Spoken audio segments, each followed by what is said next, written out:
EDDY Pump's patented technology is designed to provide significant cost savings for your operations. Let's compare the performance and cost of a 4-inch EDDY pump with any leading 4-inch centrifugal pump with a motor to demonstrate this. Considering the initial investment, a 4-inch EDDY pump with a motor is priced at $35,000, while any 4-inch leading centrifugal pump with a motor could cost you $27,500. Wait, there is more to this comparison. Over a span of 2 years, EDDY Pump is virtually maintenance-free, meaning you'll never have to pay for replacement parts. On the other hand, any leading centrifugal pump could cost you around $17,500 on replacement parts over 2 years. EDDY Pump requires no corrective action costs.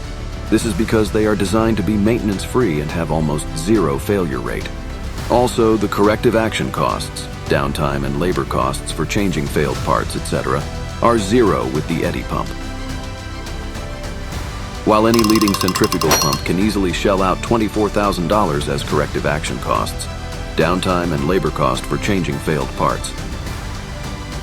The final verdict: a 4-inch EDDY Pump costs you $35,000, while any 4-inch leading centrifugal pump will cost you $69,000. That means you spend $35,000 with an EDDY Pump, while a centrifugal pump costs you almost twice as much. Talk to an EDDY expert and start saving money and time.